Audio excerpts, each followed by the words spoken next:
Disembunyikan jin, Bapak sudah melanggar pantangan. Cerita ini ditulis oleh akun Twitter yang bernama Payung Hitam. Jadi tweet ini pengalaman dari narasumber kami bernama Vivi. Cerita ini dialami oleh ayahnya sendiri. Kejadiannya ini bermula di tahun 2002, yang bakal terus tertanam di memori ayahnya karena menyangkut keselamatan nyawanya. Kenalkan, aku Vivi. Kejadian ini aku ingat waktu aku masih di bangku SMP. Waktu itu ayahku, sebut saja namanya Pak Hamir, lagi ada rezeki untuk membeli rumah baru di desa terpencil dan juga 1 hektar kebun. Aku dan keluargaku, ayah, ibu, dan adikku berdomisili Sulawesi. Tapi aku gak bisa spesifik ya. Kami tinggal di kota besar. Ayahku juga seorang karyawan di salah satu perusahaan di kota kami. Tujuan ayahku membeli kebun dan rumah di desa terpencil jauh dari kota tempat tinggal kami, karena ayahku suka melepas penat dari urusan kerjanya ke tempat yang tenang, menyendiri, dan juga sekaligus mengurusi kebun yang ia beli. Letak kebunnya masih satu wilayah dengan rumah yang ayahku beli, tapi tidak terlalu dekat juga.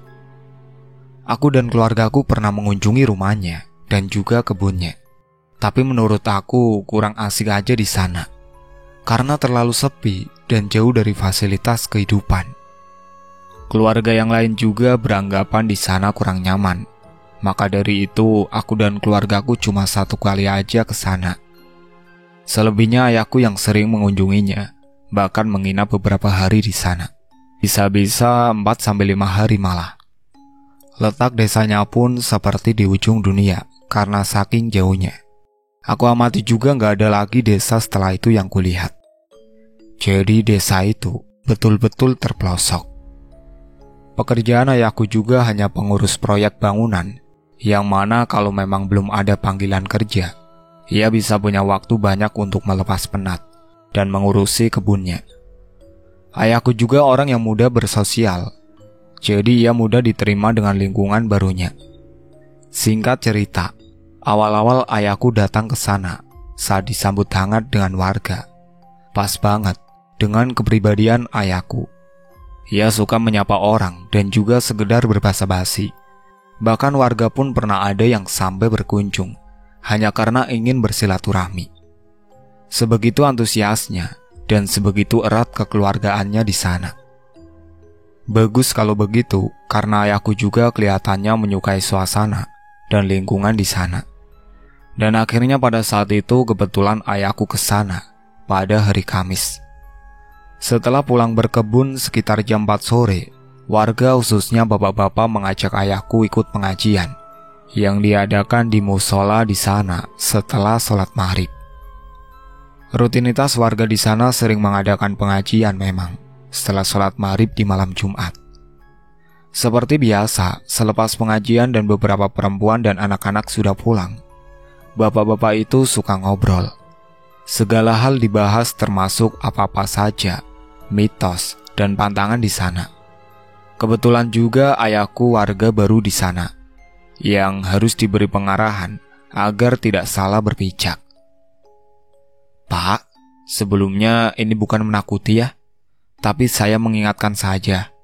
Di sebelah sana ada bukit kan, Bapak lihat? Kata salah satu bapak-bapak di situ. Iya tahu Pak, saya lihat, kata ayahku. Di sana itu lokasi yang betul-betul gak boleh dijamu manusia. Kalaupun mau ke sana, harus ada kepentingan mendesak saja, kata bapak-bapak yang tadi. Loh, kenapa memangnya di sana? Tanya ayahku penasaran. Bukit itu sebetulnya tempat orang-orang mencari barang-barang haram, seperti ilmu hitam, kepuasan dunia, santet, bersekutu dengan jin, seperti memelihara jin. Iya, karena di sanalah jinnya tinggal. Mereka yang menunggu area itu. Maka dari itu, bukit itu hitam sekali auranya. Jelas bapak-bapak yang tadi. Terus kalaupun ada keperluan mendesak bagaimana? Tanya ayahku lagi. Setidaknya kalau mau ke sana harus ditemani seseorang yang punya pakar goib. Atau kalau sendirian pun harus punya pakar goib. Tapi lebih baik nggak usah ke sana lah Pak. Lagian mau apa juga ke sana? Kata bapak-bapak itu menjelaskan. Ayahku mengangguk paham. Pemahaman warga desa juga dipahami ayahku soal menghargai kehidupan lain selain dunia, alias kehidupan goib. Manusia pun akan merasa risih dan terganggu kalau kehidupannya yang nyaman terusik, apalagi diusik makhluk goib. Begitu juga sebaliknya. Kalau kita ke sana tanpa adanya pakar goib, apa konsekuensinya Pak?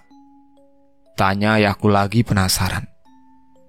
Ya ditempelin, bakal sakit-sakitan nantinya. Menyusahkan pokoknya. Jelas bapak itu. Tapi juga ayahku berpikir, kalaupun melewati bukit itu, yang penting jangan melanggar pantangannya saja. Ayahku jadi tidak terlalu ambil pusing dan tidak terlalu takut dengan cerita tersebut. Singkat cerita, 1 tahun berlalu. Ayahku sering bolak-balik ke desa itu dari kota.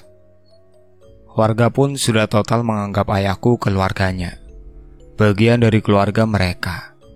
Sampai suatu hari, memang sedang apesnya, ayahku ingin pulang ke rumah dari kebunnya sore, sekitar jam 4. Ayahku memilih untuk menunggu hujannya reda, tapi lama sekali. Ayahku memang gak mempersiapkan apapun jika turun hujan. Ditambah lagi pada saat hujan, sungai yang biasa dilalui ayahku meluap, sampai-sampai jembatan batang pohon yang tadinya terlihat, kini tertutup genangan air. Daripada beresiko celaka karena nekat melewati jembatan itu, akhirnya ayahku memilih memutar dan memilih jalan lain, yang tanpa ayahku sadari, ternyata jalan yang dipilih ayahku adalah kaki dari bukit terlarang itu. Melintasi kaki bukit itu tanpa sadar, karena ayahku memang gak merasakan keanehan apapun. Ditambah konsentrasi ayahku juga pada jalanan yang licin, jadi gak memperhatikan sekitar. Semua normal-normal saja. Setelah sampai di rumah, ayahku membersihkan diri karena basah dan lumpur, tapi gak mandi karena sudah terlalu sore. Makan malam dan juga istirahat. Yang dari tadi ayahku belum sadari, dan ia sadar setelah sedang istirahat. Hawa di rumah ini terasa berbeda, anyep dan hangat, padahal di luar hujan. Akhirnya ayahku memutuskan untuk mandi, padahal sempat sebelumnya ayahku ragu mau mandi atau enggak, karena pasti dingin airnya sudah sore begini. Hawa betul-betul hangat, ayahku berkeringat hingga bajunya basah terus-menerus, dan merasakan haus yang gak wajar juga. Tapi ayahku selalu positive thinking saja, mungkin ia terlalu lelah, jadi butuh banyak minum air putih. Saat malam hari, ayahku memutuskan untuk tidur. Di sela-sela tidurnya, ayahku seperti mendengar pintu belakang terbuka. Bukan terdobrak, tapi bunyinya seperti tertiup angin. Takut ada penyusup atau perampok, akhirnya ayahku bangun untuk cek sekeliling rumah. Setelah dirasa aman, ayahku ingin mengunci pintunya. Didoronglah dari dalam untuk ditutup, tapi terasa seret dan berat sekali. Ayahku beberapa kali sampai mengeluarkan tenaga, mengecek di sisi-sisi pintu, tidak ada yang mengganjal. Tapi setelah diamati lagi, pintu itu tertiup angin, lalu melambai seakan enteng. Ayahku merasa ini ada yang gak beres. Dengan pasrah dan sekuat tenaga, akhirnya pintu belakang bisa ditutup ayahku, dikunci, dan langsung minum ke dapur, melanjutkan tidur setelah itu. Menjelang subuh ayahku terbangun lagi. Ayahku kaget karena mendengar ada suara air mengalir di samping tempat tidurnya. Deras, seperti aliran sungai. Terhenyak beberapa saat mendapati dirinya masih di atas kasur. Lalu ayahku teringat, ia juga mimpi melihat sebuah kapak menancap di atas pohon yang sudah ditebang. Entah maksudnya apa dari mimpi itu, intinya ayahku merasa gak nyaman dan banyak kejanggalan. Akhirnya, ayahku memutuskan untuk ke dapur lagi, menenangkan diri dan minum beberapa gelas air putih. Kini yang dirasa ayahku pusing, mual, dan perasaan yang gak karuan. Linglung dan juga terus-terusan merasa haus, juga kepanasan, dengan hawa yang sedari kemarin sore ia rasakan. Saat sedang meneguk air, ayahku tersadar lagi. Pintu belakang terbuka. Padahal semalam ia sudah mengunci rapat. Semenjak kejadian itu, ayahku sering sekali melakukan sesuatu di bawah kesadarannya. Ia baru sadar beberapa saat setelah ia melakukan kegiatan. Seperti yang paling aneh, ayahku ke kamar mandi dan duduk di bak mandi.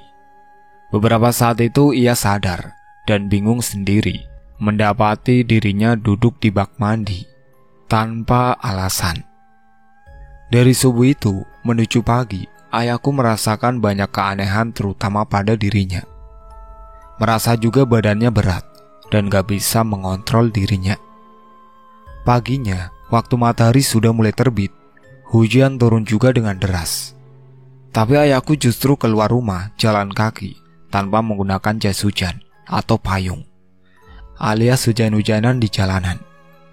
Beberapa warga di sana yang sedang berteduh menyaksikan ayahku hujan-hujanan dan menawarkan untuk bergabung dengan mereka. Tetapi ayahku tidak menyambut sapaannya. "Pak Amir, sini berteduh loh Pak. Jangan hujan-hujanan, nanti sakit," teriak salah satu warga. Ayahku cuma mengangguk saja dan tersenyum.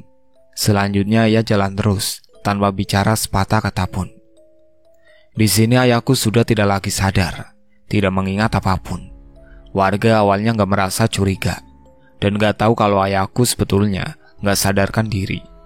Tapi tidak bisa berbuat apapun karena mereka juga mau pergi ke kebun dan gak mau terlanjur basah karena hujan. Tapi yang membuat warga agak heran, ayahku berjalan menuju bukit yang terlarang itu. Singkat cerita, tersadarlah ayahku. Disaksikan di hadapannya ada sungai kecil. Harinya terik, padahal sebelumnya hujan deras. Lokasinya betul-betul gak dikenali ayahku. Bukan perkebunan, cuma hutan, sepi, tanpa manusia. Ayahku teriak ingin tahu apa di sini ada orang, tapi sia-sia. Tidak ada sautan dari siapapun. Karena hari terasa terik dan panas, akhirnya ayahku memutuskan meminum air dari sungai itu menggunakan tangannya. Mau seperti apa lagi, sudah tak tertahankan daganya. Baju ayahku kering seperti gak kehujanan sebelumnya.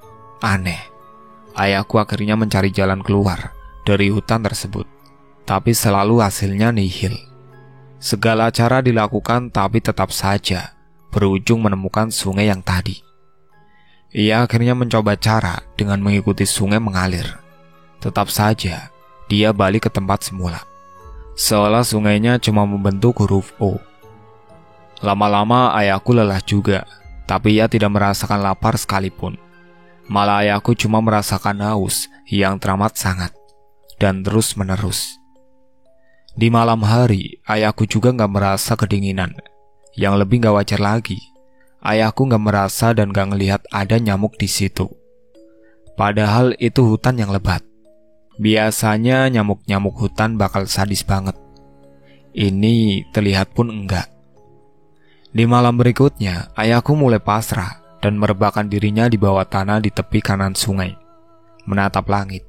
Kalau memang ia harus mati di sini, bagaimana? Tapi ia masih punya tenaga untuk cari pertolongan. Sepi, sunyi, gelap gulita, dengan cahaya bulan meresap dalam jiwa ayahku. Ayahku cuma bisa berdoa memohon keselamatan dan tetap hidup dan utuh sampai nanti pulang ke rumah. Di tengah-tengah lamunan ayahku, ia melihat tepat di sebelah kirinya, alias di atas air sungainya, seperti ada cahaya. Bukan kunang-kunang, cahayanya besar, seperti senter segenggaman orang dewasa. Ayahku sempat berharap itu orang, tapi mana mungkin ada manusia jalan di atas air. Ayahku memperhatikan langkahnya juga, tapi tak terdengar apapun. Masih sunyi. Hanya saja cahaya itu terus bergerak mendekat. Masih kurang yakin, Ayahku akhirnya memanggil dari sumber cahaya. Tidak ada jawaban. Lama-kelamaan cahayanya menghilang saat ayahku menegaskan penglihatannya di atas sungai itu. Pasrah lagi, ayahku pun akhirnya tidur, berharap besok pagi ia mendapat banyak tenaga untuk pulang. Pagi harinya ia bangun, berharap semalam mimpi. Ternyata ia masih di tempat yang sama. Ditambah terkejut melihat banyak jejak kaki sepatu manusia saat ayahku sedang bersiap-siap mencuci muka dan minum di sungai. Kali ini ayahku sedikit mengeksplor dan berteriak, berharap ada seseorang mendengarnya, karena ia melihat ada jejak kaki di situ. Tetap, ia tidak mendapati siapapun di sana. 3 hari lamanya ayahku tersesat di sana, sampai akhirnya ia bertemu seorang wanita tua. Terlihat menggendong kayu-kayu bakar. Ayahku yang sedang terduduk didekati nenek tua, dan tanpa banyak basa-basi, terjulur tangan dari sang nenek untuk membangunkan ayahku. Karena nenek itu satu-satunya manusia yang menemukan ayahku. Ayahku langsung sungkem meminta pertolongan. Seolah paham, nenek itu langsung memberi ayahku sebuah wadah dari bambu berisikan air putih. Diminumlah langsung oleh ayahku. Dan perasaan ayahku ketika begitu lemas, berkunang-kunang pandangannya, merasakan lapar yang teramat sangat. Kemudian karena pandangan ayahku semua berkunang-kunang, buram, akhirnya pingsan. Ayahku sampai gak tahu kemana perginya nenek yang tadi, karena terlanjur tak sadarkan diri. Setelah itu ayahku gak ingat apapun. Ini dari kesaksian warga. Warga yang saat itu memang mencari ayahku, menemukan ayahku tergeletak lemas, gak jauh dari tepi sungai. Warga yang menemukan terkejut, tapi gak heran, karena sudah beberapa kali menyisir wilayah sungai, tetap gak menemukan tanda-tanda adanya ayahku. Tanpa berlama-lama, akhirnya ayahku dibawa pulang dan diurus dengan warga. Setelah sadar dan pulih, barulah warga siap untuk memberitahu yang sebenarnya. Awalnya beberapa warga merasa heran melihat keadaan pintu rumah ayahku pintunya terbuka lebar selama beberapa hari. Muncul pertanyaan yang akhirnya warga berusaha mengecek ke dalam. Takutnya ada terjadi sesuatu. Tapi warga gak mendapatkan ayahku di rumah. Keadaan rumah sepi dan kosong. Dari kesaksian warga itu, melaporlah ke warga yang lain, termasuk bapak-bapak yang tengah neduh waktu itu, yang melihat ayahku berjalan menuju bukit yang dilarang tersebut. Kekompakan dan kekeluargaan warga desa begitu erat, hingga kesadaran mereka mengenai hilangnya ayahku cepat ditanggapi. Setelah berunding dengan beberapa warga yang mempunyai pagar goib, akhirnya disetujuilah untuk mencari ke bukit itu. Pertimbangan terus dilakukan karena bukit itu pantang sekali dipijak. Warga yang sudah lama tinggal di situ pun berpikir 1000 kali. Gimana kayak ayahku yang baru 1 tahun tinggal di situ? Kesepakatan bulat lalu dicarilah ayahku di bukit. Ayahku bertanya saat sedang diceritakan. Ia melihat jejak kaki. Apa betul mereka telah melewati wilayah dengan ciri-ciri yang ayahku sebut? Kata mereka memang iya. Mereka melewati wilayah tersebut karena sungai itulah akses pertama yang akan mereka lewati ketika memasuki area perbukitannya. Berarti betul dugaan warga dan ayahku. Raga ayahku dibuat tak terlihat oleh warga yang tengah mencari. Bagaimana soal wanita tua yang memberi saya minum di wadah bambu? Apa termasuk warga sini yang ikut mencari? Tanya ayahku pada warga. Gak ada lansia yang ikut dengan kami, Pak.